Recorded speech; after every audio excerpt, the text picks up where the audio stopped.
Yes, Cinder, a remix of Dark Souls 3. Barotaka. Folks, welcome to Insert Credits. Welcome. Oh, you changed I it. What did. is I this? have to practice for when we actually change it, and I don't do the same damn thing I've always done for like the past 7 years on the same song. So I figure I gotta break that habit starting Okay. now Okay. before it goes south when we do actually change the title. So this is where we say, "Oh, look, we forgot to pick new songs again." I Hee mean, hee. no, we didn't forget. Like, I know we have to do it, and you know we have to do it. So I don't think that qualifies as forgetting. I mean, I forgot. Oh, okay. Well, then you forgot. I am aware that we need to change it, but we just haven't done so yet. But we've got about 2 months. We gave ourselves to the end of the year, so we've got time. But we should probably accelerate our looking for new songs for an opener and closer. Um, but welcome everybody. I'm MrBond. And I'm Tormod. This is Insert Credits round 116, Nethack and Slash Die. Very appropriate given today, right? Being the 13th, the Friday the 13th, right? And then also because why? It's Friday the 13th, and it's a new moon. So Oof. it's like double the awful for NetHack players. That is double unlucky, and it's not great. All right, so it's NetHack and slash die. I wanted to do like the Wheel of Fortune before and after kind of thing. I get you. Okay. Yeah, for once I thought of something That's good. That's good. I wish I could have put like a subtitle on there knowing that, but you know, You know. that's right. Like slash die works. I don't think it's a NetHack command, but it would make sense as a command. And it very well actually might be one. So might look that up too. Probably. Maybe. But yeah, so NetHack, one of the more popular roguelikes. Obviously is very very popular for that sort of thing. And then on Friday the 13th and New Moon, you start off with a luck penalty, -2 because of those two events. So it's already a very spiteful game. And then if you start with negative luck, it's even more spiteful towards you. On top of other things being afoot on a new moon, like the Cockatrice's Hiss always taking effect, regardless if you're carrying a lizard corpse or not, and you get one turn to counteract it, and if you don't, you're dead. Yeah, lots of things can go wrong. Which seems a little bit on the nose, art imitating life as of late, but you know, whatever. That's how it be sometimes. But anyways, this is Insert Credits. This is a podcast and a stream about video games. We split it up into 3 major parts. First, we talk about news, stuff that's happening around the world, legal, game releases, etc., etc. Then we take a break and listen to some music. Good time. Then our second segment, we talk about what we've been playing since last time, and we listen to some more tunes after that. And then at the end, we do some design, live, on stream, on show, on camera, on whatever medium you have to be consuming this through. No preparation done whatsoever. We have a site called letsmakeagame.net. It gives us a series of rules and conditions and so forth that we then try to make a game around. So that's at the end of the show. At the very end, probably about an hour-ish and a half from now, I would say, as it usually tends to go. But that's Insert Credits. It's Insert Credits in a nutshell. Housekeeping first. We've got our last 2 shows of the year set up here. So for November, month of November, round 117, looks like we got the 17th earmarked. Still seems good, right? I have a calendar invite. Right? Yeah. I did break that habit as well and actually have those things set out for the both of us. And then for December, round 118, the final show of 2023, looks like we got the 15th. Accurate. Very good. I guess since we want to go a third out, that would be January 2024. My goodness. What the fuck? Hell yeah, we're doing the night before your birthday.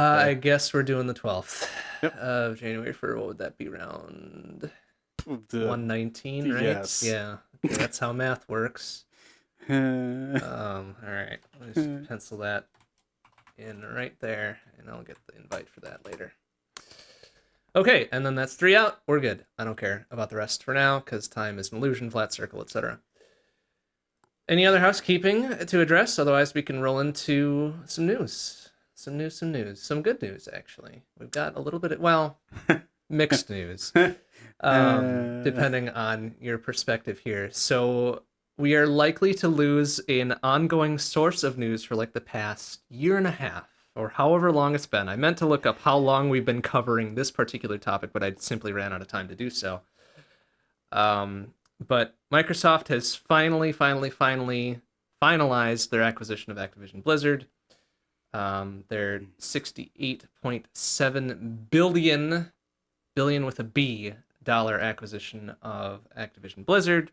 Not quite nice. Not quite nice. No, if you round it up, it is. But that's closed and finalized and whatever, and they're doing it. So I guess good news in that we'll stop hearing about it for a while, maybe. But kind of bad news in so much as if you like competition in the games industry, this is kind of a bad thing for that. On top of the fact that Bobby Kotick is going to stay the head of Activision Blizzard until the end of 2023. Too bad he's not getting the boot immediately, and plus he's still getting like 325 million out of it or some bullshit like that. So it's not great, not super good. But that's how it be. So bye Activision Blizzard merger. That's happened now. We can stop bringing it up every month, maybe. But what if we want to? Hey, if something else comes of it, that's fine. There is actually still a pending action. It's true. With the US FTC. They still have an administrative law thing going on, despite them kind of getting their actual lawsuit quashed by Federal Circuit a few months ago when it happened, but they still have a thing going with them. I don't see it doing anything now, but you know, it's nice that they're still trying.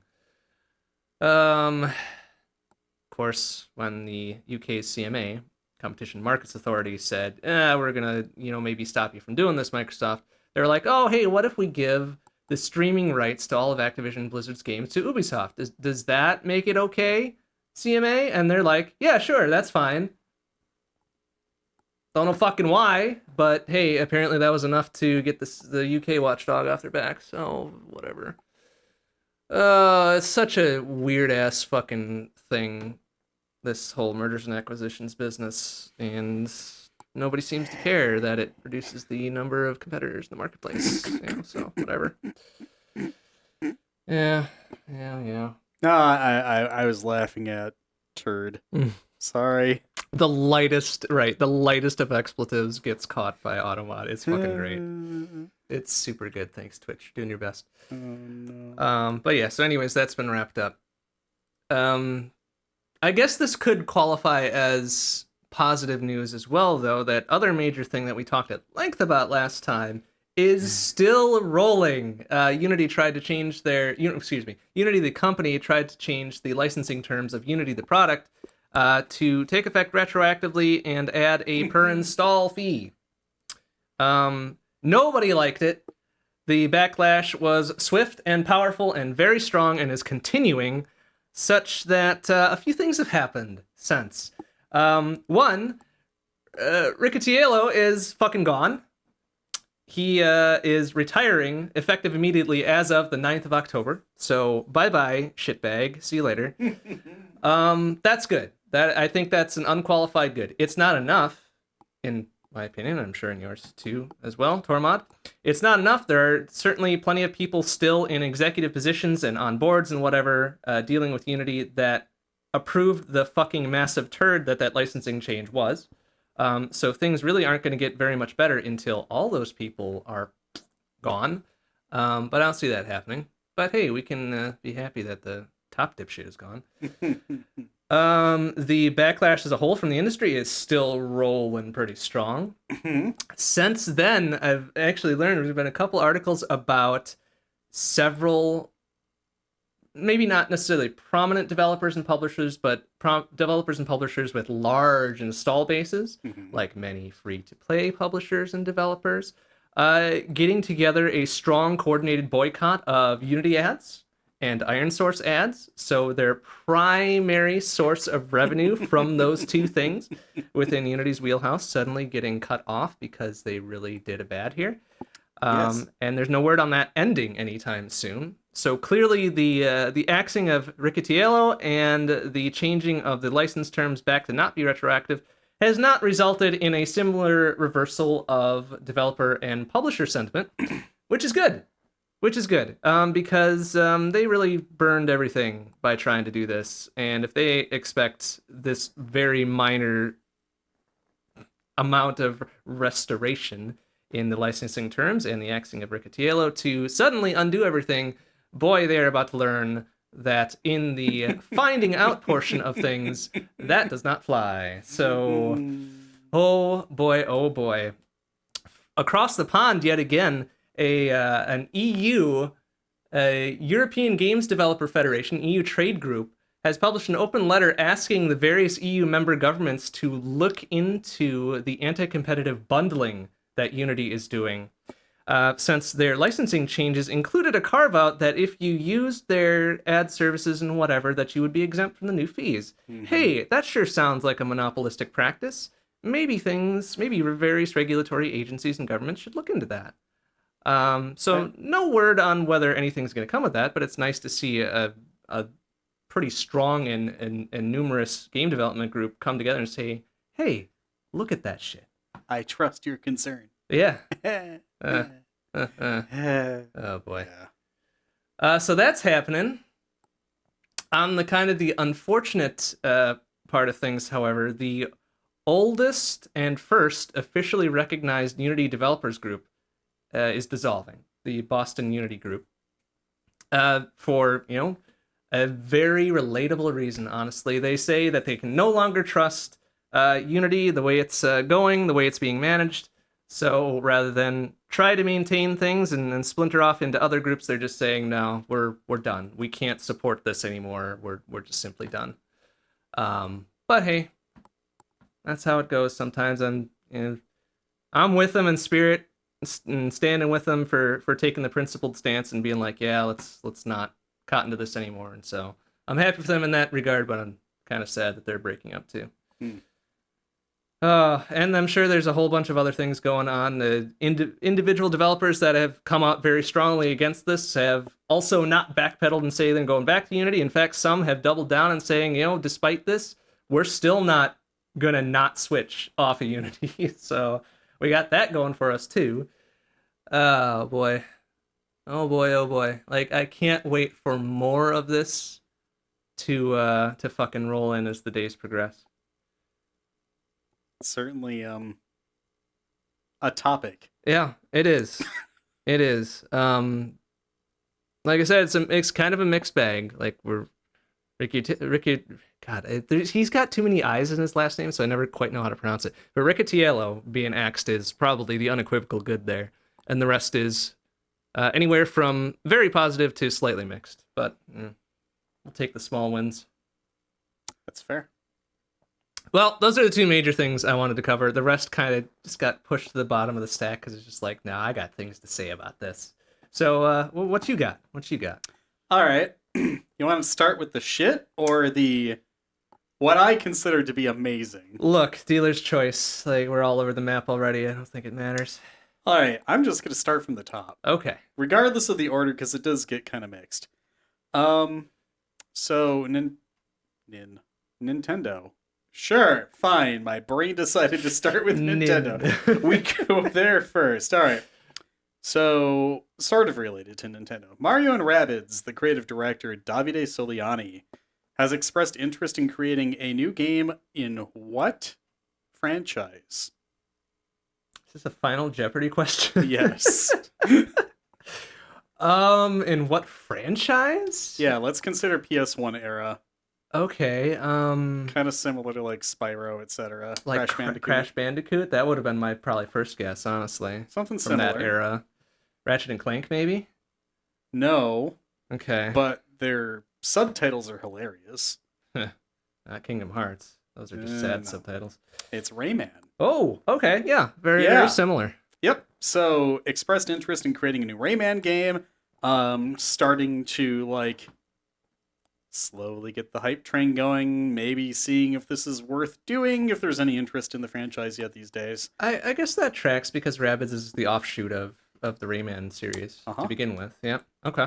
I suddenly remember the Rayman printed commercial in the bathroom standing next to the guy with the urinal thing going on, and yeah, it's definitely a very 90s game ad. Yeah.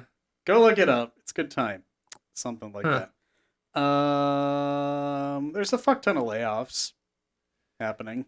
They continue to happen. Yeah. This has been a thing. Yeah. Yeah. So CD Projekt Red, I think I know where this is going. kind of infamous. They spent $125 million polishing Cyberpunk 2077 post-launch. A lot of money. It was. But they recently posted that they finally reached 25 million copies sold. Hooray! Okay, times probably not $60, but average maybe 30, $35 somewhere in there. Yeah, not bad. So the devs at CD Projekt Red have unionized Hey. after the third round of layoffs. Ah. But hey. Yeah. All right. Like I said, it's a mixed bag. It goes up and down here. Haha. Telltale. Okay. Yeah, the narrative games mostly. Also laying off a bunch of people. Uh. Yeah. So games industry shit is continuing to happen, regardless if it's big names like Activision Blizzard, Bobby Kotick, go choke on a sandwich, etc. Where's that layoff? Like, what the fuck? Lay off the exploitation. Yeah. Lay off the fucking execs. Yeah. Don't need an extra $325 million for doing jack and or shit. Or both. Or both. Do not Mostly jack both. shit though. That's gross. No, don't do that. Moving hastily along. Sony has announced a PS5 Slim, finally, after a lot of rumors have been going about. And they did something intelligent this time. You know how, like, this, I don't even know what generation we're on. Whatever, this last generation that we're on, kind of had the option without an optical drive and one with. They combined them and made it an optional external drive. Oh, okay. Finally! Cut your hardware costs. Guess that makes a lot Reduce of sense. your SKUs, etc. What the fuck? Why not? So, yep, makes a lot of sense. This launches in November, just in time for the holiday season.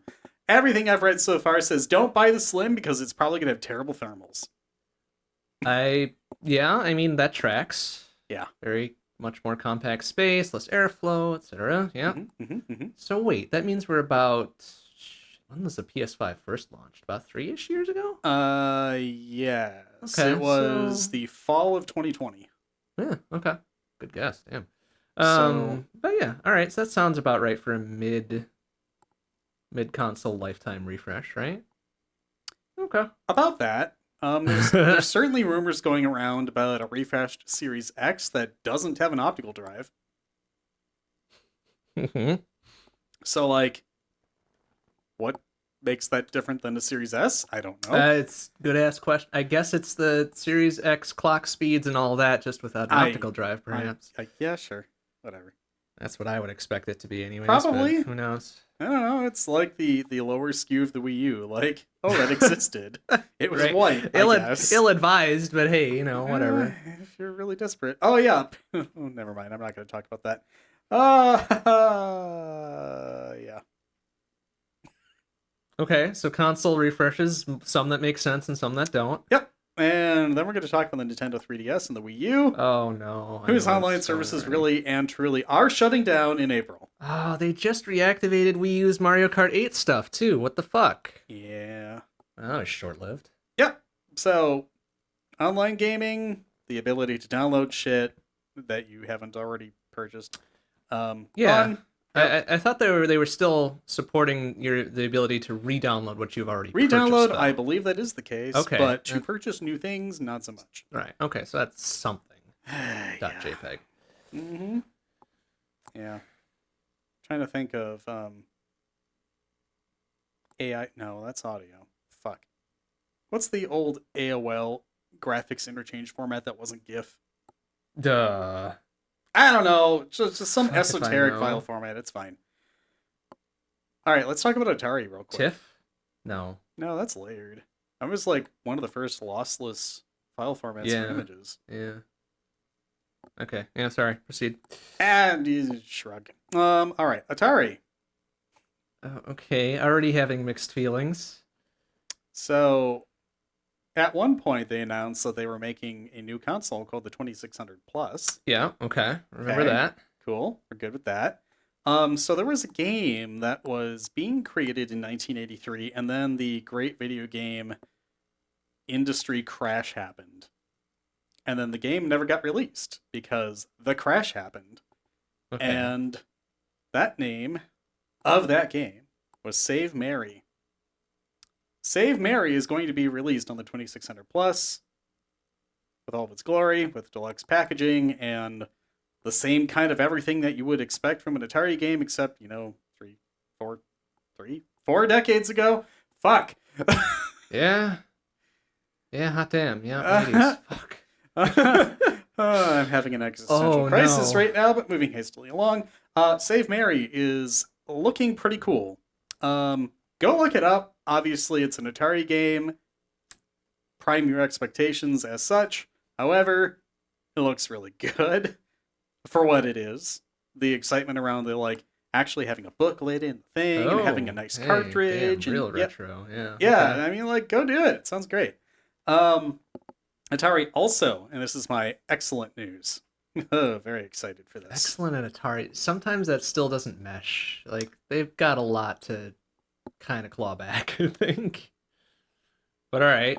Did you read ahead? Because that's a fantastic segue. Okay, well, I didn't read ahead, but I'll take the small win here just for being clairvoyant. Yeah, okay. So, Atari purchased the rights to the Bubsy series. Some time ago. It was kind of recent, but oh no. Claws encounters of anyway. Yeah. So they are soliciting indie devs for their pitches for a new Bubsy game. Okay. I want to make so many dumbass puns right now, and I'm not going to because it's the Bubsy series. If you're familiar with it, it's cheese. It's just so much cheese. It's cheese and camp and everything else about that particular brand of humor. Absolutely. And Atari wants to make another Bubsy game, or rather they want to enable somebody to make another Bubsy game. Okay. Fine. Honestly, okay. If you want to go the Sega route and hire a team of people who really love the IP, Sonic Mania, right? To make something that is really, really representative and indicative of the series, by all means, do the thing. Honestly, that's the way to go. Mm-hmm. I don't think I would trust Atari to make a good title in a bad series, let's call it. But yeah, hey, Sonic Mania turned out great. Yep, sure did. And I'm not particularly enamored with Bubsy, even just witnessing it third hand, so yeah.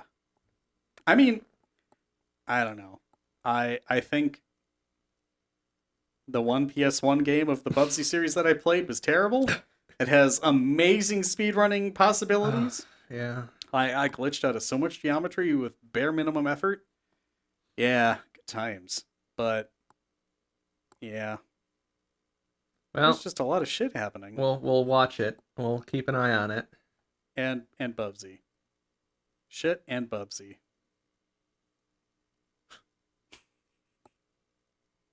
Just gonna leave that one there.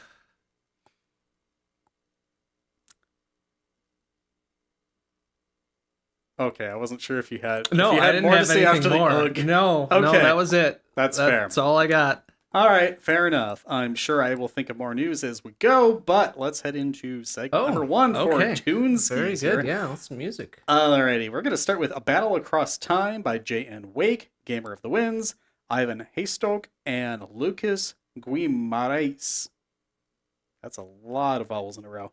From Chrono Trigger, going into Orwellian by BKM and Manuel Herner. That is terrible kerning, by the way. It's Herner, not Himmer.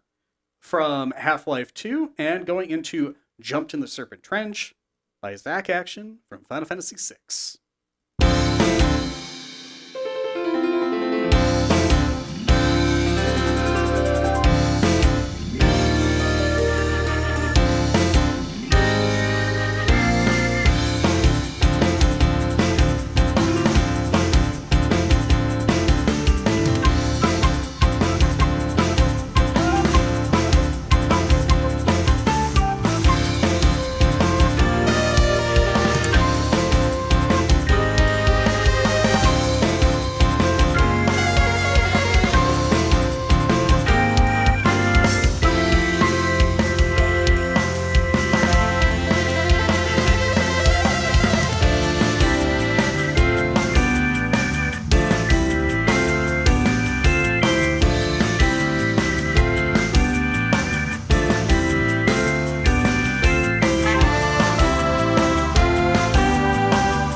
Okay, no, I'm not waiting another 4 seconds for that dead fucking silence to expire there. We got It was the things to do.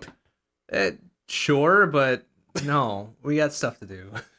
Yeah. Nobody got time for that. Anyways, what? Sorry. Fucking what? Okay. You just reminded me of the ain't nobody got time for that thing.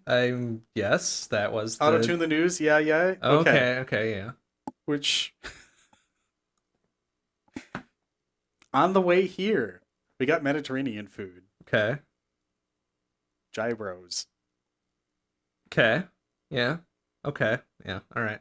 No bitches stole any. Yeah. Well, that's good. It was very good. It's delicious. Like, yeah. You don't want people to steal it. You want to eat it. Yeah. It was surprisingly good. It was over at Greenway Crossing. I don't remember the name of the place because it was the first time I was there. It was a single word. Whatever. It's delicious. Euros. Good shit. Okay. What have we been playing since last time? Okay. Like, I'm gonna claim that this is a game. Okay. Because I haven't played any actual video games. Oh. Well, but that happens. I did do a corn maze. Okay. So this one was over near Baraboo. It's Trianon Farms. This year's theme was To All the Good Dogs. So it was like a dog surrounded by flowers and hearts and stuff. Okay. Just all of them, but all right. Yeah. All right. So the premise of this is that you start in one corner of the maze, and each octant, I guess it would be, because it's 8 portions. Okay. In each octant, you would find a mailbox that has the next piece of the map. So you would have to keep going all the way around to find the whole map. But there's also 2 other things on the inside that you can do. So each octant has a hole punch you can find, and each hole punch is its own shape, so that's how they know you've actually gotten it. Okay. But 2 of them have 2 hole punches, and they don't tell you which. And then there's a hidden maze on the inside of the maze with its own challenge. So the challenge for the maze in the maze is that the maze in the maze in the maze, really. Corn.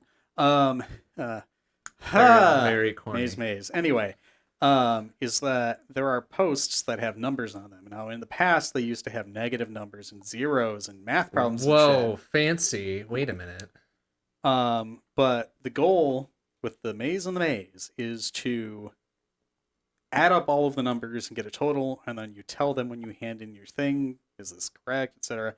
Okay, so this is the first time we ever did it, where we got all the map pieces. That's easy enough. We got all the hole punches. We never did that before, and we got the correct sum for the maze and the maze and the maze. So we got a perfect score. Okay. We got to write our team name on a little blackboard. We couldn't come up with a team name. It took me 5 minutes. Look, naming shit is hard. It is Very difficult. So it was encouraged to me by Vlad to write down nap time, because I kept being very tired that whole day. And it's like, is it nap time yet? This is the thing I say. Yeah, team nap time. Yeah, I get Yeah, you. so it was team nap time. And I got a sticker that said that I welcome to the Good Dog Club. Very affirming. But also got a little certificate.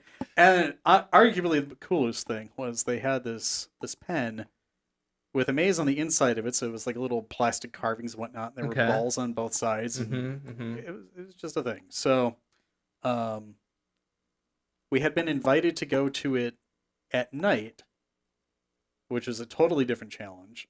And I wanted to go during the day because that's when the orchard nearby is open. And okay. Yeah. this time we actually went and picked apples. And cider season and all that. Yeah. Okay. So got the date wrong, and apparently it's tomorrow, not the week after. So we're doing this 2 weekends in a row. We already know where everything is in the maze. Well, sort of. We can't quite remember where everything is in the maze. All right. But we're going again. Game. So we're heading back tomorrow. We're going early for a bonfire, which is apparently a thing they do there, and then going through the maze at nighttime. So it's going to be soggy and cold. Well, I mean, the rain is supposed to taper off by midday, so it'll probably still be a little soggy. But hopefully it's not too cold. Nah, I mean, whatever. It's going to be a good time. I usually like going once in daytime, once at nighttime. Mm-hmm, Didn't get a chance to do that last year. We barely got to the maze at all. It was like the last weekend, and we ended up going there during the day, and it was a good time. So, looking forward to it. Hopefully, going to be taking some other folks who haven't been there yet, along with meeting other folks who haven't been there this season. Yeah, looking forward to it. I like getting out and doing some stuff, especially now that I'm not locked in a room. Yeah. As we are in a room presently, not locked. The door doesn't lock, but He's not lying. yeah. I mean, why would I do that? Yeah, it's your own house. Exactly. I know, right? So, yeah. Remember how last show I was very pleased that I no longer had COVID? Yes, that was a definite high point. So, like, the Sunday night after the show, I rebounded. And then I was sick again for 10 more days. Damn it. So, a third of my last month was spent in isolation. Oh, that's terrible. So, there was 24 total days of symptoms that barely registered above a minor cold, but I was still positive for COVID. So, I mean, yeah. Well, I mean, I got knocked on my ass for a day from the latest flu and vaccine booster. So, you know. Okay, that's more or less the standard for me now going forward, really. I'm gonna go off on a brief tangent. And proceed. So everyone's all like, I'm not gonna get the vaccine because it makes me sick. For the flu. Yeah, well, yeah. But I mean, like, it gives me the flu. I mean, okay, fine. Yeah, sort of. That's how that particular variant of a vaccine does it. Yeah, mostly dead, etc. Yeah. Dumbasses. All right, so... Anyways, yeah, sorry. Proceed. I ended up getting the vaccine. Well, it was all fine and good. And just very coincidentally, like, my fall allergies just knocked me on my ass. Nuts. And I thought I was, like, legit, like, oh, fuck. These are COVID symptoms again. What the hell's going on? No, it was... fortunately, it was just allergies. Good. So many people I know, like, the same day that mine started, also started. And it was to the point where it's like I was constantly congested. I was sneezing like dozens of times an hour, that kind of thing. I finally got over to Costco and I was like, fuck it. I'm buying Flonase. They make Kirkland brand Flonase in 5-packs for a third the cost of the 3-pack of the normal stuff. Oh, Kirkland. And it did the trick. I've been lovely for the last 5 days. That's funny as hell. So I haven't done that for a while, but that's a game in itself, is how not to feel like shit. Right? Yeah, no. That's why medical science exists, is to not feel like shit. Yeah. Even if it does temporarily make you feel like shit sometimes. Yes, it's worth. Take that. It's fine. So, like, going back tomorrow, I'm not going to be a congested fool, probably. Going to have a bonfire, and it's going to be a good time. So, go out and do stuff this fall. It's pretty, and it's inexpensive for the most part. And if you happen to be in the same area, you get 15% off your passes when you buy them online. Just saying. It's worth it. You shilling for the corn maze industry now here? Honestly, you know what? Fuck it. Let's do it. Like, it's a nice, healthy thing. You get out and do shit. You get to see coworkers accidentally. It's a good time. I think of that one the last time I did a corn maze. It's got to be going on more than a decade by now. Huh. Yeah, it was interesting. Wasn't super into it. Like, that sort of thing, you see a lot of people there that are super into it. Uh-huh. And that's fine. Like, no judgment, but it's also a little off-putting. Like, not just your general, like, hey, this is neat and fun, cool, let's have a good time. Like, really, really into it. Like, almost like, okay, I'm gonna step back slowly type thing. Yeah. But, you know, any sort of activity has those sorts of people. So whatever. It's nothing specific to corn. You remind me now. Every time we go, we're like, fuck, we should bring a clipboard and a highlighter so that we can mark where we've been. And there were people who did that. And we forgot last time. We don't have those supplies this coming time. That almost seems a little bit like cheating, though. Like, you're there to have the experience of, you know, navigating the thing, and and doing the thing and whatever. Well, but very fortunately, it's not Nethack. yeah. And I don't need to like carve Elbereth in the corn dirt. Well, it's no longer Friday the 13th or New Moon, so you'll be fine. In theory. Maybe. So like the new moon RNG technically like starts barely before midnight and extends into tomorrow. Oh, that's fun. Yeah. So it's gonna be very dark. Very dark. So what I learned related to that is that if you start a game with that active, it doesn't update in real time as the day passes. So if you have that instance active for however long, you still get the luck penalty throughout your entire run. Well, that sucks. Yeah, it's not great. I don't know if it stays active if you shut down and then come back to it. Never really tried, never really cared because I always die anyways. So as you do. Yeah. Yeah, it's wild. It's wild. It's good stuff. Nethack is good stuff though. Like it's very fun. I did briefly try to convince MrBond to play Nethack during the show and Hell stream no. it. Absolutely not. I am not. Like, okay, I am as masochistic as they come. I am not doing that.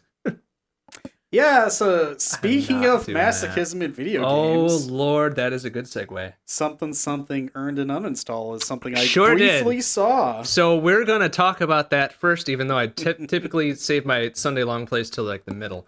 So Sunday long plays, I've been playing Darkest Dungeon 2 a little bit. Because you know I had set it aside for like 2 or 3 weeks. It had pissed me off a little bit in my normal stream, so I'm like, you know what? I'm gonna let it sit. I'm gonna let it think about what it did, and then I'm gonna come back to it. Well, the first like 1 or 2 long plays with it was okay. It did the dirty to me a couple times, regardless, because it's Darkest Dungeon 2. Whatever, fucking, I can deal with that. The third one, it had updated just prior. And one of the updates changed how enemy death blow resistance worked. And I didn't know that. And the way they changed it is actually bullshit.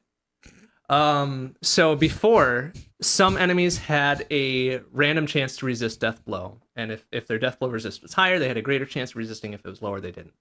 They changed it to a token-based system where some enemies got like 1 to 4 death blow resists that you had to wear fucking down after getting them to 0 HP. But if they healed for any fucking reason, like, oh, I don't know, a regen or one of the enemies in their party just straight up healed them, they get Resets the token count. every fucking death blow resist token back. Ugh, that is such a bad design.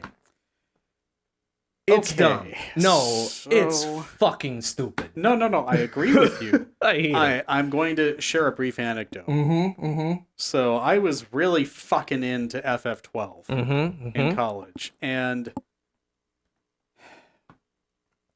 along with the actual storyline of the game, there were hunts that you could do. Okay. Cool. So you get all of the hunts done, and you get one last hunt. Yasmat. It's like the King of Dragons or whatever the fuck it is. I couldn't go with Tiamat or something or Bahamut. That was or one of something. them. Oh, and okay. so was that. Oh, nice. All right. Very So, good. like, okay, fine. You go there, and it has... All right, so picture this. So, Final Fantasy 12, the bosses have HP bar at the top, very typical of PS2 times. Fine. Right. Okay, so this thing had an HP bar and like 100 mini ticks below it so that you would like slash one off. Okay, so much like most bosses in that game, once you get it below a certain health, it starts doing shit. Yeah, And shit. Yeah. yeah, at one point it starts to cast Reflect on you. So the thing about FF12, it was a super boss, yes. The thing about FF12 is that you have gambits. So it's basically a conditional system, if, then, that kind of thing. Cool. So I had a gambit set so that if characters got below a certain health, we would use Renew, which fully restores their HP. And of course, it fully restored its HP when it reflected off of me. Oh. That was 55 minutes of my life I never got back. Oh, Lord. That is not good design. I'm going to say it right there. No. It's not good design. Well, okay. Actually, I think it was hilarious in hindsight. Like, you should have known better, etc. Like, okay, Use Kiraja instead. there's that, but the fact that the refresh didn't take into account like the character you targeted first and actually healed the full amount of the boss instead of like the full amount it would have healed your character. Yeah. That would have been better design. Okay, but yeah, no, that's that level of seething rage that is sometimes provoked by these sorts of designs.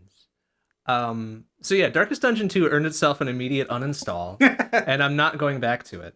So, it was an enjoyable game for a bit, until they made that change, and then I should have been smart and read the changelog and said, okay, this is how this changed. But once I realized that that's how it works, like, no, done. No, you can't do that and expect me to be okay with it. So Darkest Dungeon 2 is forever done. Normal stream, I've started up with Sea of Stars. This is the game we were discussing earlier. The very, very, very much a love letter to RPGs of the early to mid to late 90s. Okay. Several references back to, say, Chrono Trigger. And of course, the first game that Sabotage Games did, The Messenger, very many references and such, and music cues that you recognize, which makes sense because Sea of Stars is in the Messenger universe, which I didn't realize going in.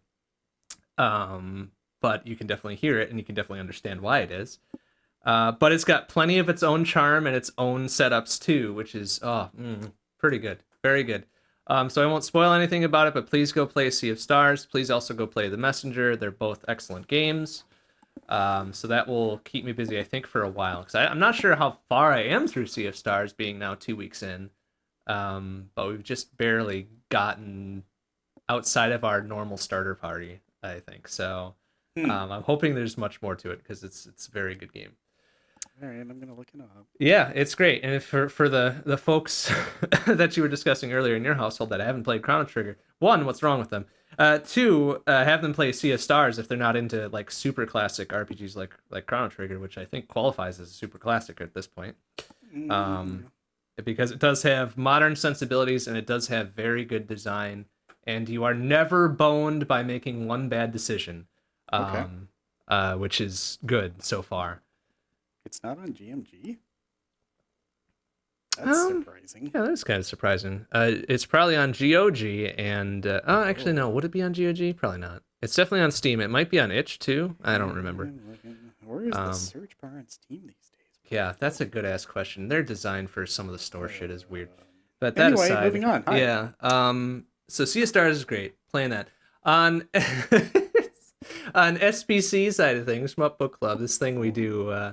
Every week and have new games monthly and quarterly and all that. Our new shmup for month of October here is Pistol Daimyo no Boken, which is exactly as weird as the name sounds, aside from being, a very Japanese title. It's very unforgiving and very, very strange. Nobody can figure out what the hell is going on. Outside a weird little scoring quirk, apparently there's an optional first level that if you skip and then beat the boss of a next level, it's 50,000 points for some fucking reason. Nobody really knows why, but that's easy boost. And okay, what's the knuckle biting thing you got going on there? What's up? Sorry, I got very excited. I finally damn it. I finally got the store page for Sea of Stars to load, and it's like playing the intro of the little attract screen. There we go. And it's like with special guest composer Yasunori Mitsuda. I was just like, yep, that's the. Okay, all right. I'm tearing up. This is good shit. Yeah, no, go buy it now. Buy it now. Click that button. Ring that bell. No bell on Steam, I don't think. But yeah, so Pistol Daimyo no Boken is a very strange, weird shmup. Our new quarterly that we just started is Blue Revolver. This is one we had visited back in 17. Shit, Fire trying to help me out here. We discussed it during the call yesterday too. 18. Probably 18, I think. That's what Kenny said. Yeah. Yeah. Oh, great. Yeah, 2018. all of us were collectively hoping. There's been this kind of vague announcement that they were doing a refresh is the wrong word, but like an addition to it, as a lot of shmups tend to do. Like they have different variants of it, but that hasn't landed, and there's been pretty radio silence from the devs about it, which we're all kind of disappointed in. But I mean, Blue Revolver as itself is an excellent game. Very accessible, very approachable. So I would highly recommend that, even for people that aren't super into shmups. It's very fun. It's very easily visually parsed, despite everything that happens sometimes. And it also helps you understand how the good scoring works, which is fun. Not a lot of shmups do that. They don't straight up tell you, like, here's the sequence of things you're supposed to do to get the good scores. This one does. It's very interesting, very well designed in that regard too. So that's our new quarterly. We still have an existing quarterly Death Smiles, which I have, but I have not started to play yet. Which I should do. Maybe we'll do that next week. We'll see. We'll see. Other than that,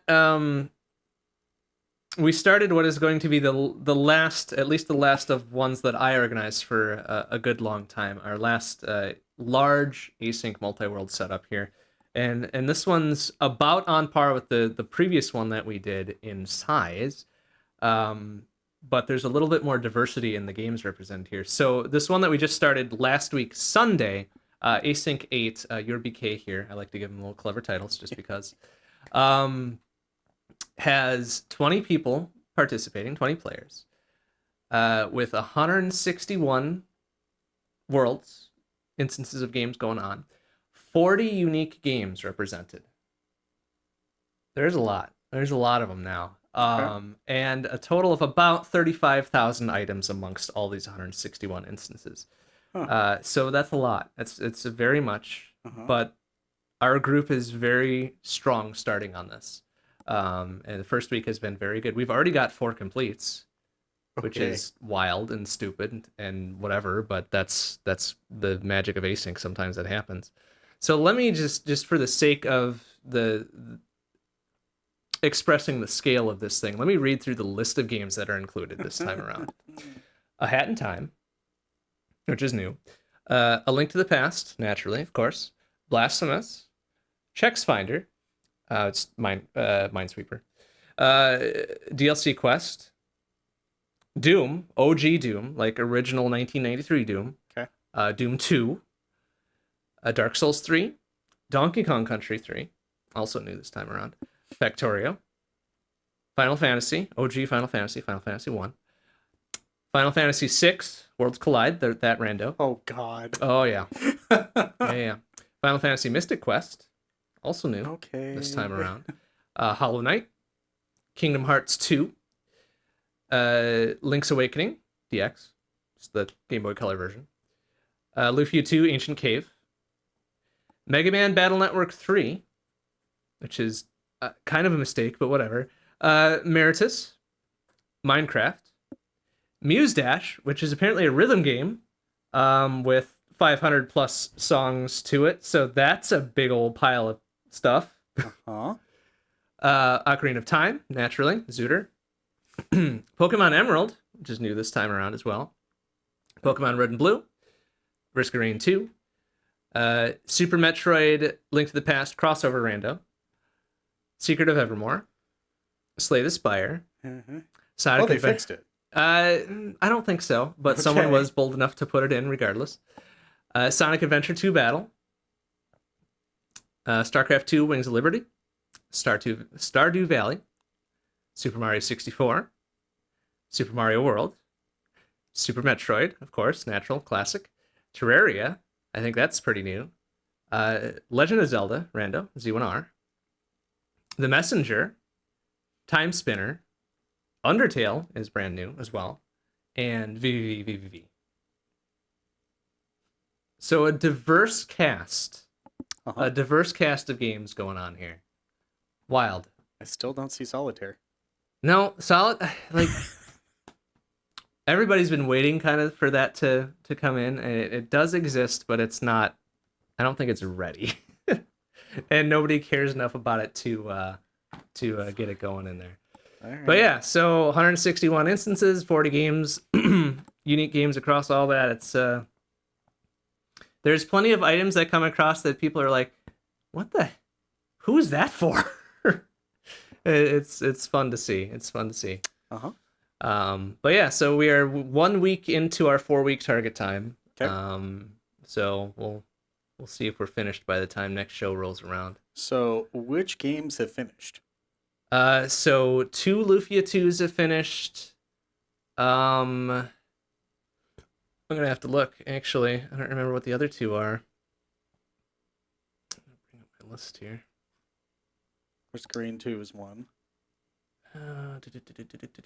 This one here. Roar. Gonna do a quick. Oh right, Risk Green 2. I think one of those is finished. Yep. Fireton mentioned. And we've got Stardew Valley has finished too, is where apparently. All right. Wild. Oh, actually, there was a 5th one. Interesting. When did that one pop in? And who the hell is Seto Kaiba? Oh, that's the Slay the Spire one. Oh no. Fun. Kaiba boy. Yeah, that tracks super hard. But yeah, okay, so 5 completes. Sorry, I must have missed one in my count there. All right. But yeah, so that's gonna be my life for probably the next 3 weeks. Okay, is it just me, or are the sliders on the mixer vibrating? They are. It's okay. I was like, what the fuck? It's a wine thing. Don't worry about it. I just need the mute buttons to work, and then they do. So that's fine. All right, sounds good. All right, cool. Thanks. Yep. But anyways, yeah, that's what I've been playing. Mostly. A couple things in between. I had Tears of the Kingdom written down, but I don't think I played it in the past month, honestly. Huh. I'm to the point where I'm to what I believe is the very last of the mainline quest things. So obviously, I don't want to do that. Uh-huh. But I have plenty of the depths to explore and go. Oh, I do want to mention this though. I did discover a connection between certain elements of the normal surface world and certain elements of the depths. That makes sense. And when I figured out this connection, I was so angry because 1, it's pretty obvious if you think about it, and 2, the way they relate them is kind of lazy and stupid, but also kind of clever at the same time. Okay. And I'm annoyed that it took me that long to figure out. All right, so brain canon for this is that there is some sort of link similar to Hyrule and Lowrule. And I'm thinking that there are portions of the depths that you have to go to rise into portions of the overworld you can't otherwise get to.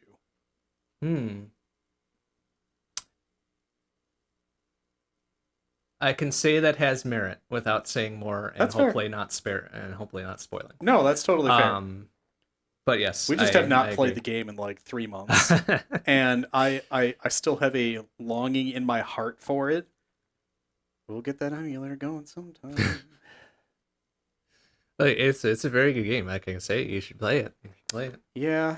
3D Zelda's just, I don't know. I just it's hard for me specifically. Like 2D, I'm fine with. 3D is just I mean, especially this and Bot, of course, like they're especially 3D because you can go places if you really want to go there. I was gonna say there is definitely an element to Z height here. Yes, yeah, you can definitely get to places. Oh, I guess I will clarify this from before. I think last time I talked about going to a place that I definitely should have earlier than I should have.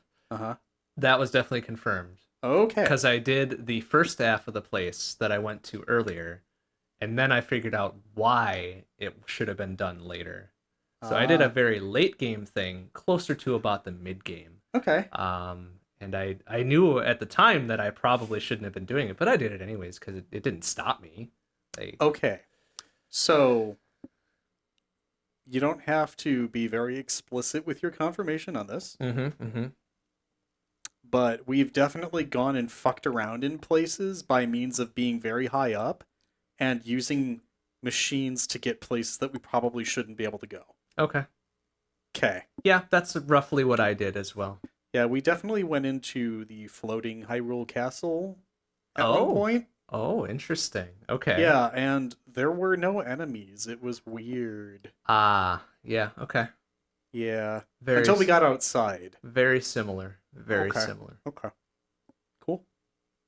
I just I love the fact that they don't as harshly bar you from things as prior games. They're a little bit more restrictive, I think, in this one than they were in Botwa. Okay. Um, I think that's all I'll say because the thing I was considering saying next would probably be a big spoiler for you, and I don't want to do that. Totally okay. But yeah, the thing that you did and encountered and experienced was very similar to the thing that I did and encountered and experienced. Fair enough. Not the same instance of it, but very much clearly out of order. Uh-huh. But it didn't stop you, so We were surprised that we didn't get absolutely smeared. right, yes. And then we got outside and there was a shrine. Fine, we did the shrine, and then there were enemies, and we were like, bye. Yeah. Good times. I did encounter one other enemy that I had spent a lot of resources getting to, Uh-huh. but then when I got to it, I noped out super hard. Okay. And I'm like, well, that sucks. At least I know where it is, and if I want to get up there, it's going to cost a bit. But I'm definitely not ready for this. Yeah, that was fun. Ooh, yeah, that's the last thing we were at, I think, was the storming Gliok thing. Okay, yeah, a variant of that. Yeah. There were like a half hour of maybe this is possible, and then it was clearly no. Yeah, Yeah. there's definitely a cost to facing certain enemies. That tracks. And I did that again in the depths in a certain location when it was facing a gauntlet of progressively more difficult types of a certain enemy. And by the fifth one, I was like, no. No, I am done with this. And thankfully it didn't make me start over when I went back just to check it out again. So it just started me on the fifth one right away. But even so, it's just like, no, I can't. I'm not expending all of my good weapons on this one thing. Stop. That is fair. But yeah, it's very fun game. I should pick it up again and explore more of like the 80% of the depths I haven't seen yet. Sorry. No, continue. I would really like to know if there are any bizarre glitches for any percent found yet. Like, not even having to leave the tutorial area and somehow getting to the credits or some such. Yeah. Yeah, okay. Yeah, knowing what I know about the progression, I wonder how that would be achieved without like a straight up credits warp. Hmm. That's the kind of shit that I really enjoy, is I'm not supposed to be here. The game doesn't know what to do with me. Right. And we're gonna fuck around and find out. Yeah, I haven't encountered that. Okay. Like everything still shows up the place and at the strength I would expect for the presumed level of the game that we're supposed to be in. Uh-huh. So nothing super glitchy like that, but there definitely seem to be more plot points and checkpoints that you have to hit before it lets you do the end.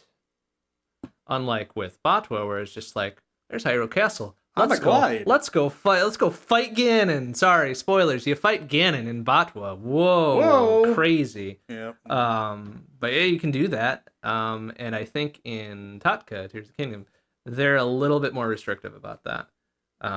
Where you can't just do that. Even if you were able to physically get to that location, I don't think they actually do the thing. They spawn in the thing for you to do the thing too. Yeah, interesting. It's interesting to see the little variations between the two, where Bot was extremely open world, and hey, you want to go there? Fine, okay, good luck. And then this one is more like, no, okay, you can go there maybe, but you probably shouldn't. Yeah. Okay. Weird shit, but also cool. Like I hope they keep that style going forward because it's great. It's good stuff. Okay, how about some more Toonskis? Toonskis Part 2. Love it.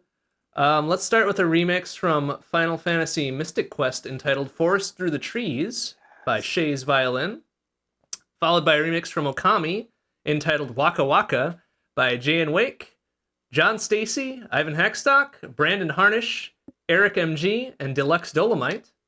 And then finishing off with a remix from Chrono Trigger entitled Tyranno Stash by Lucas Guimarães, Brandon Harnish, Corey Johnson, I'm a Future Guitar Hero, and this is JC.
see a nice, sensible fade out. Yep.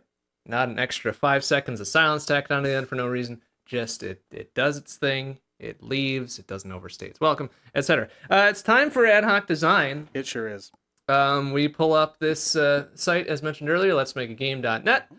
It provides us with one genre, one theme, one setting, and one rule. Condition? What's the last? I can never remember the last one. Okay, so it's genre, rule, setting, and theme. Okay, I was almost right. And then we try to make a game around it. So we get 3 rolls. We can't use the first one that pops up because that's not fair. But if we skip a roll, we can't go back to the previous one. And once we get to number 3, that's it. We're stuck. We have to make a game on that. We frequently get stuck. We frequently get stuck because we always look for like the grass is greener. Oh, we could do something better than this. This one writes itself, etc., etc., etc. And the writes itself is common. Yeah, and that's how you end up with erotic visual novels, which we've done at least one of, and maybe a second. But who knows? Okay, so let's make a game, I guess. Alrighty, so the shit that loaded on page load, 1 each. We have action as the genre, color changes everything is the rule. Oh, alright, that could be cool. Military for the setting, and downfall for the theme. Okay. So it writes itself minus the color thing. It really does. Like, I could do without the second half of that, but the first 2 are fine. Yeah. So, Alright. Can't use those, but as an example, that's 1 each. Sometimes it could be 2. I'm going to push the button. Alright, push said button. Alright, our first roll has 1 each. The genre is runner. Not endless runner, which is interesting to not have that attached, but okay. The rule is don't stop moving. Okay, alright. I know. Fucking RNG. Alright, okay, whatever. The setting is utopia again. Wow, that's getting a lot of play recently. And the theme is Battle of Wits. Yeah, it's kind of garbage. That's interesting. Like, that immediately, like, Battle of Wits immediately invokes the stupid ass Encarta adventure game thing to me. Yeah, okay. So, I was thinking a cross of that and, like, Fall Guys. That's funny. So, it's Mind Maze Fall Guys. Oh. That's the Encarta game. Oh, Lord. Yeah, I mean, hell. This doesn't write itself, which is good. And it's just weird enough where we would go with it. But I'm not in love with it either. I'm not. Yeah, let's go for roll 2. I do like that you brought up Mind Maze, though. That's always a good time. Oh my god, the early 90s is a wild time to be alive. Oh no, I already do not like those. Okay, it's 2 genres, 1 each of the rules, setting a theme. Okay. All right, we're gonna go with the genres last. The theme is search for identity. We've done some good stuff with that one in the past. Yes. I don't mind it. Okay. The setting is antiquity. I'm less enamored with that one. The rule is running out of power. Okay, that's fine. All right, so the 2 genres, though, I bet is the hammer falls here. we'll get there. All right, so far this reminds me of Robo of Chrono Trigger. There you go. I get All you. right. Genre number 1, Proc Gen. Okay, not hating it. I'm gonna hate it after the second one, I bet. Genre number 2, typing. Ah, It was so good. it was. It had so much promise. And then it gets ruined. Okay. Like, all right, Typing of the Dead, fine, funny, campy. They did it somehow. They did it. Typing in general, not great. Like, Mavis Beacon used ruined us all. Okay, so we have the creative freedom to interpret these things how we want. Right. Yes, of course. So typing doesn't necessarily have to be the act of typing on a keyboard. It could be correct. Biological typing. It could be researching organisms or sorting things. It could be any sort of number of things. Right. Sure. But with the confluence of everything else going on there, man. Like, I get that we can interpret this however, but typing always invokes to me like the act of typing. So I understand. Antiquity in typing is almost literally a fucking typewriter, right? Oh And no, it's Resident Evil anyway. yeah, and that's yeah. But like those taken together, like the Chicago typewriter was, the colloquial name for an automatic weapon. So, if you really want to stretch shit like that, we can do it. Well, that's interesting because I never knew that. No? No. Okay. No, it's funny. In fact, Resident Evil related, that was the name of one of Leon's special weapons when you invoked the kind of like the Chicago gangster costume for Leon in Resident Evil 4 as one of the Okay. unlocks was the Chicago typewriter. Love it. Which is funny as hell just in its own right. Is that where the Chicago typeface comes from? If only. Um Man, like just discussing at the start about how we generally end up with third roles, I think always dooms us. I think it's hilarious. We don't learn. Like no learning occurs in the 11-ish years we've been doing this. Nothing has been learned. Okay, I'm gonna skip the act because like what I have learned is that it provides us more content. It really does. It does. It does. And in all honesty, though, like I love pushing this generate button. This brings about the opportunity to create things that I would never have thought of. So, yeah. So here we go. Third roll. I guess we're doing it. Yeah. All right. Again. So the game we are doing tonight. Oh. Fuck. Oh no. All right. Well, here we go. One each. The genre is stealth. Okay. Okay, that's fine. The rule is you are your enemy. The setting is pirate. Okay. Oh no. Why is the last one always the killer here? The theme is patriotism. Ah! No! Why though? Yeah. Okay. Doesn't say we gotta be patriotic too. And No. also, who the fuck is a patriotic pirate? Okay. So, well, I mean, that combination we might be able to make go. So, piracy in the classical sense. Back in, the ships and the actual pirates sailing the high seas and all that was all was all about like the pirates didn't think they were doing anything wrong. They were privateers, right? They were making things go for themselves, which I respect. So I see this as you are your enemy, stealth, patriotism, and pirate, as you are trying to infiltrate pirates and I don't know, take down piracy as a whole, I suppose, back in that OG pirate era, right? So I think we can make that work whilst avoiding the I don't know if it's necessarily obvious, but to us, patriotism has some very strange connotations, shall we say, and sometimes some very uncomfortable implications. But I think we can make that work better than we could the one other time patriotism came up that almost induced us to do the fourth roll. Yeah, we really had to. Yeah, that one was interesting. I don't want to see what that was. It wasn't too long ago. It wasn't terribly recent, but it was at least probably like last year, 4 or 5, I would say, ago. Oh. Did you get it right away? That's it was round 107. That long ago, really? What do you mean that long ago? It was 9 ago. I know. I was expecting more like 5 or 6, not 9. But all right. Oh fuck! It was Puyo Puyo Civil War. Yeah. Was that the match 3 one? No. Yeah. Oh, good it lord! Was match 3. Start small. Antiquity again. And patriotism. Man, antiquity. Why though?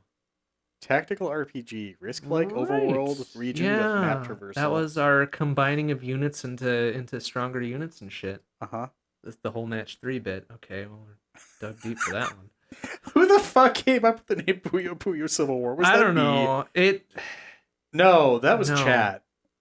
It might have been. It was we were Chad. having a real big struggle trying to get a name for this one because match 3 is just dumb to begin with. I was just dying.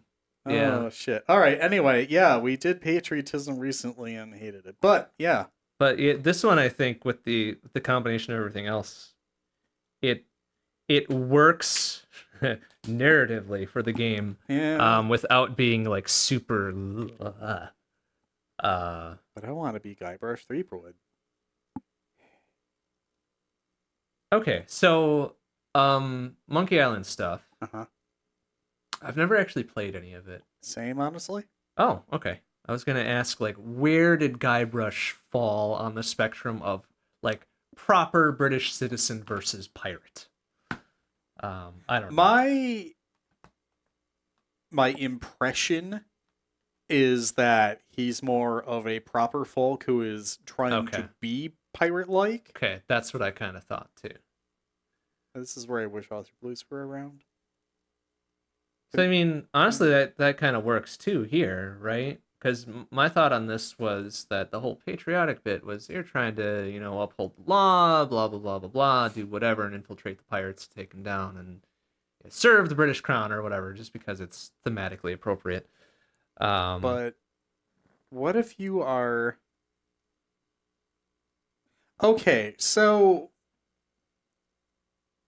there's a whole lot of flag respecting going along with patriotism. Mm-hmm. Who says that can't happen with the Jolly Roger? But the whole stealth and you're your own enemy type thing, like, Yeah, that's which true. which allegiance are you taking here, right? Are you going with your original? Like, I guess you could approach it from either angle. Are you a pirate and you want to do a good, and kind of go contrary to the pirates, or are you trying to infiltrate the pirates, act as one of them, and then try to, do the other side of things? Really, maybe that's the two different campaigns here that you have. Yeah, I suppose. Oh. But anyways, I think that gives us something to go on rather than just, sitting in some manner of silence for a couple minutes trying to very carefully sugarcoat the whole patriotism angle. No, it's good. I thank you for creating a baseline from which we can meander. So pirates, clearly. Sid Meier's. Right? Hey, it even has the bang in the title. I know, like, right? Come on. It's on the story hook, but whatever. Okay, so take on piracy, right? From either side. This actually there was I forget what the hell it was called. There was a game that was more or less a board game where you took control of one pirate ship and there were other pirate ships trying to get to some other destination to find the treasure or whatever. And at each stop, it would be a trivia thing.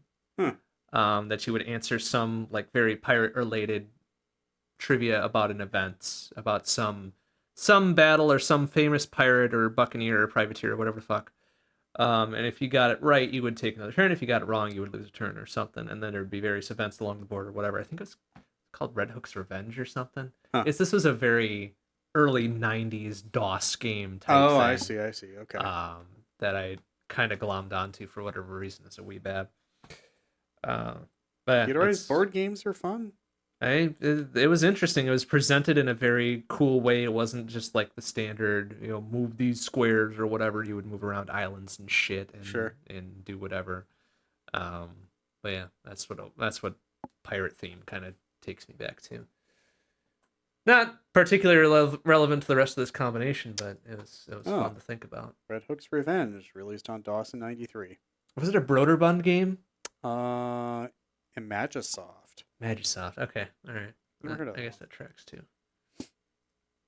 But yeah. Anyway, so if we're going with the base of either infiltrate the pirate or you are a pirate and trying to not be one, in a way that benefits the crown, or you are trying to infiltrate the pirates in a way that benefits the crown, are we good with that kind of duality there as a base? Like we can change it up or whatever if we need to.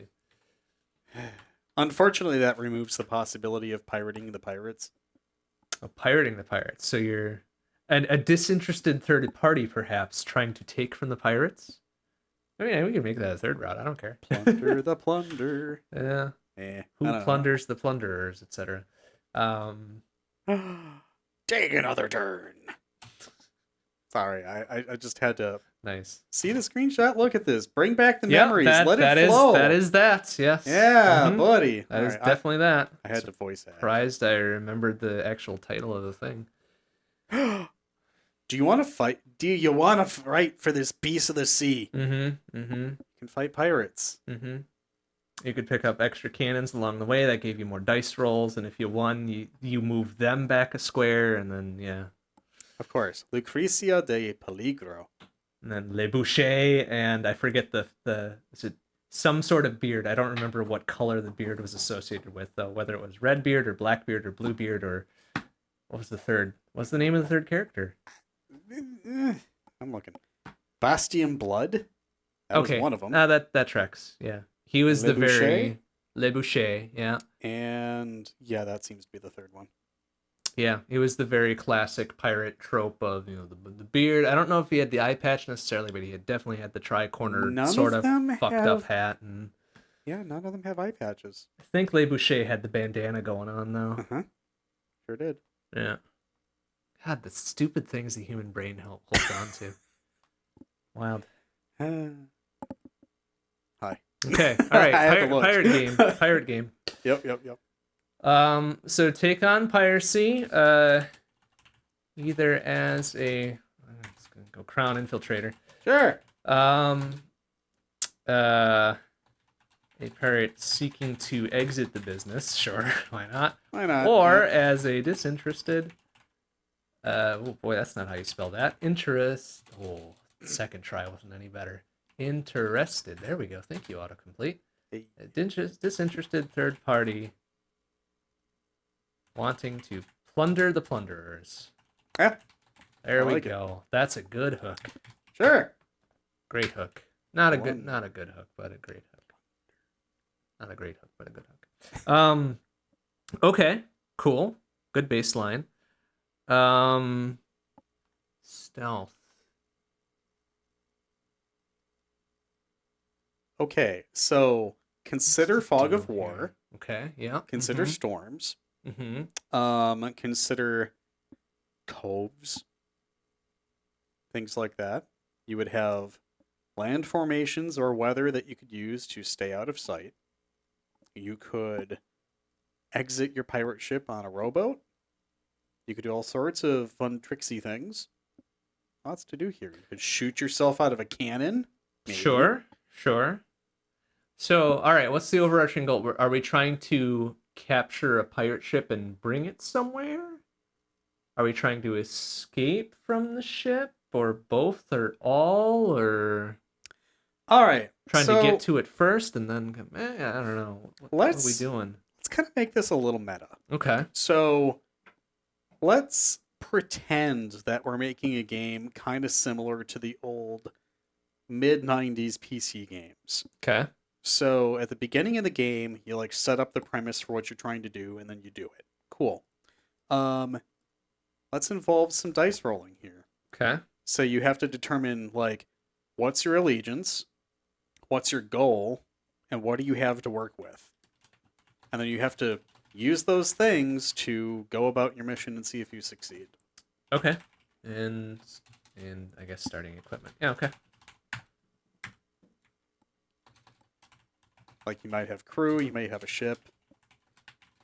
You may be Guybrush who needs to do all sorts of stupid little side quests in order to get a ship. I don't know. Okay. Whatever the case. Gotcha. So, I mean, work toward the rolled goal, I guess.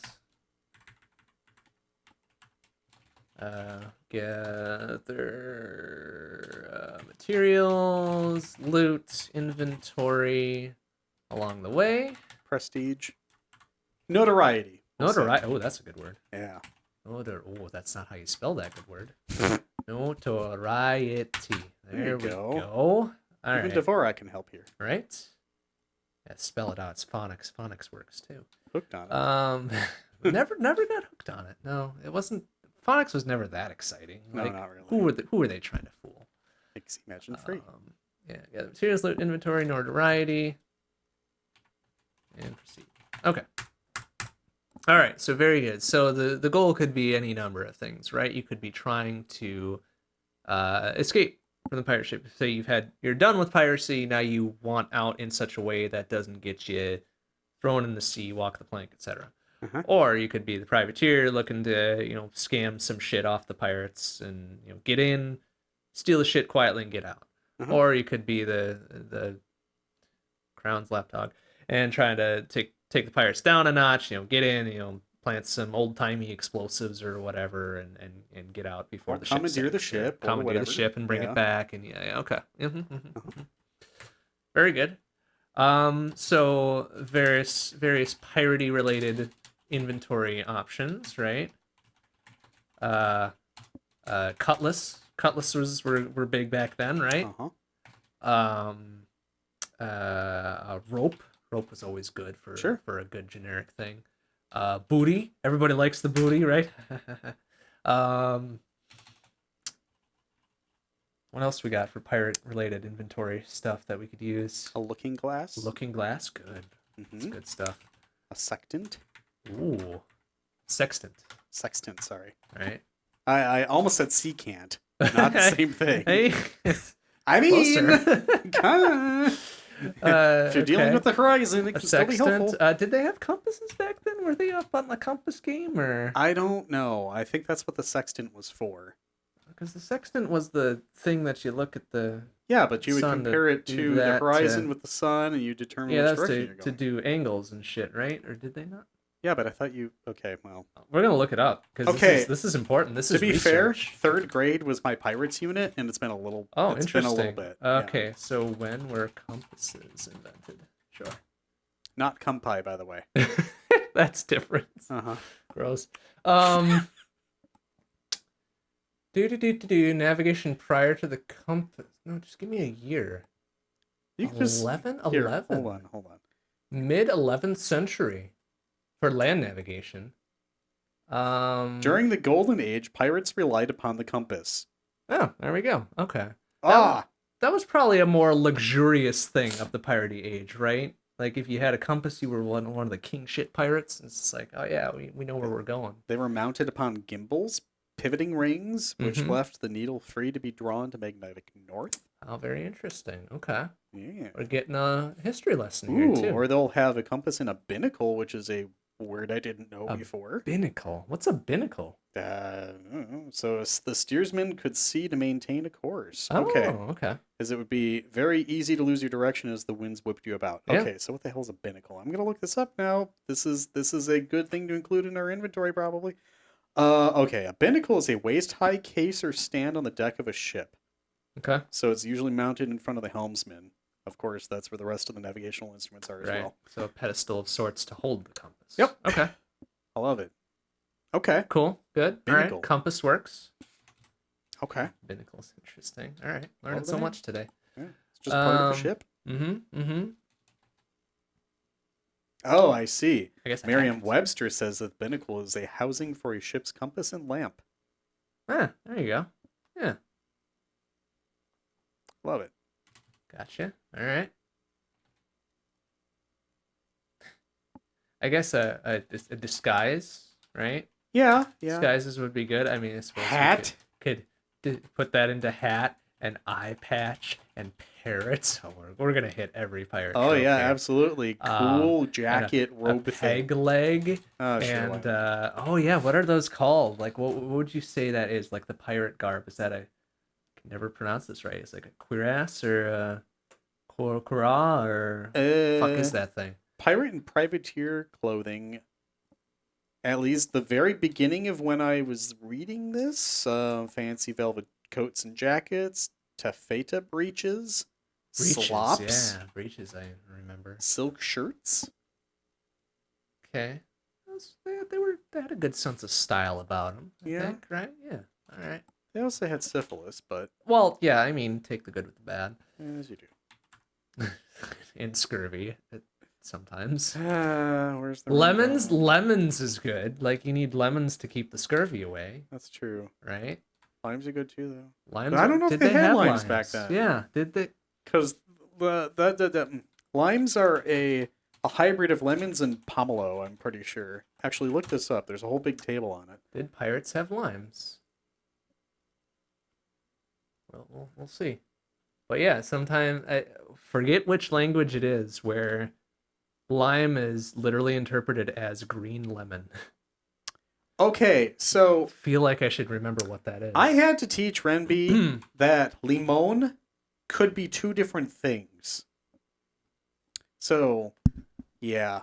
Spanish. What They did language? have in fact, the British Royal Navy had their grog was made with lime juice. Oh, delightful. Interesting. Good shit. Yeah, Oh, there's I something guess it about the dark was. and stormy in there. So where is that Mm-hmm. shit? I want to Mm-hmm. see the etymology of that. Or the history, rather. No. Okay. Rum and lemon juice. Ramen lemon juice. Which I Oh, guess love it. was Yeah, the because you add genesis ginger of beer to that. it. Yeah, Yep. yeah, yeah. It's Yeah. usually lime juice, but yeah. Okay, so lemons and limes both Delightful. were Love it. a source of vitamin C to keep the scurvy away. Seems great. Got it? Okay. Lemons, limes. I suppose like rum is classic. Yes, you Right? do. That's a good inventory. Where's the rum gone?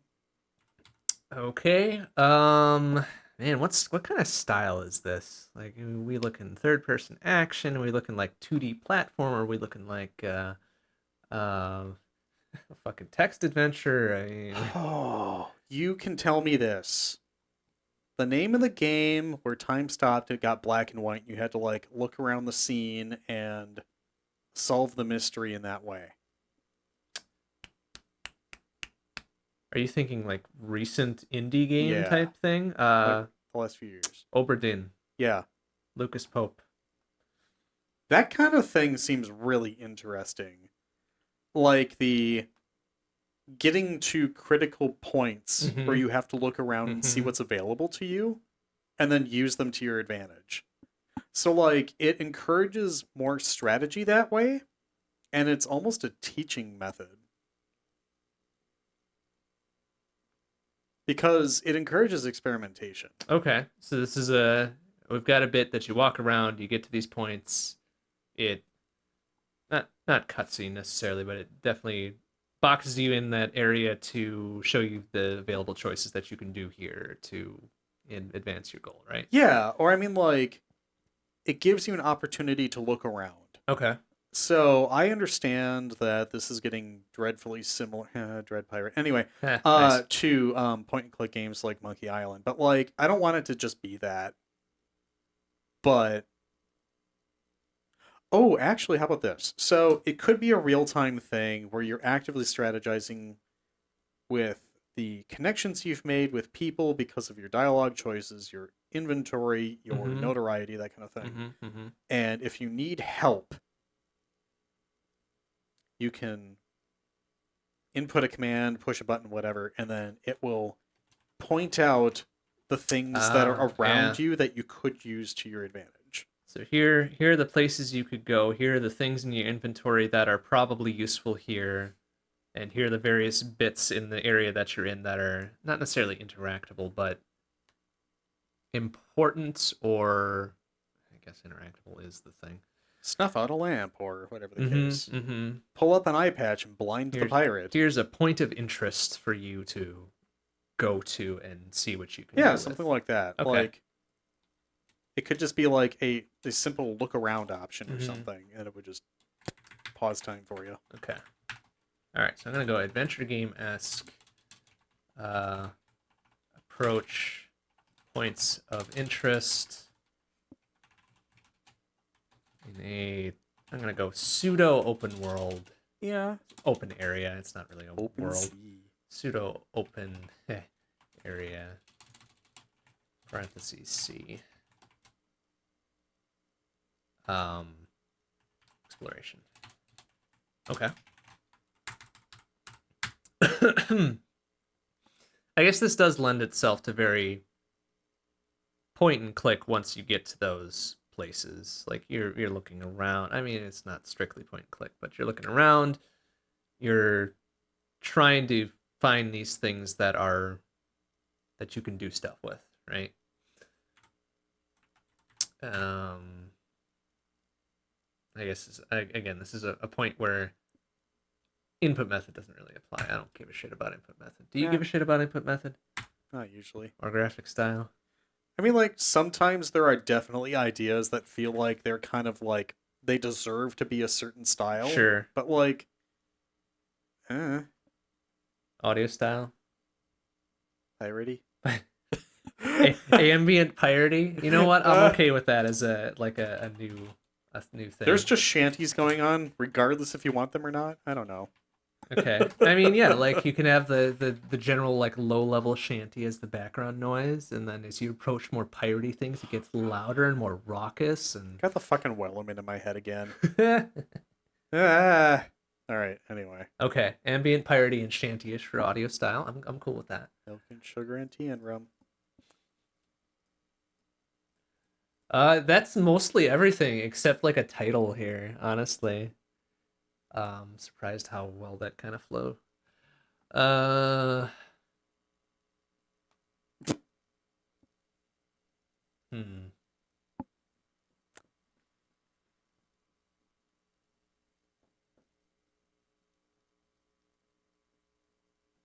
Huh.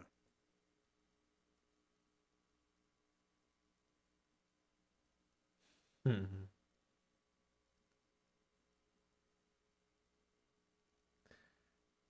No, I can't find a way to make this work. Going for something like Miharti or me whatever, like some pirate slang for friendo or whatever. Yeah. Yeah.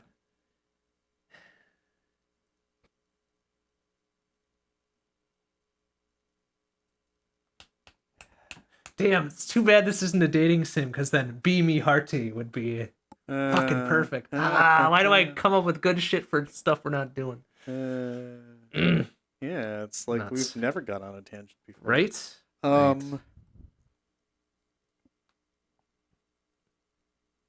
So what are we trying to do? We're trying to, steal stuff, take stuff back, be stealthy about it. Pirate ooh. themed, of course. So a pirate's glossary of terms. Okay. A bilge rat Hmm. is an insulting name given by a pirate because it is a rat living in the bilge of a ship. Right. Right. Yeah. Considered the lowliest creature by pirates, and sometimes they eat them. Ew. Gross. Botswain. Oh, that's a thing. Brethren of the Coast. Ooh. Ooh. Hmm. A self-given title of Caribbean buccaneers between 1640 and 80 who made a pact to discontinue plundering amongst themselves. That's pretty good. It is Brethren of the Coast. Brethren of the Coast. Writes itself. Love it. Thank you, history. I thought Yeah. I'd say that phrase. Especially about pirates. Right.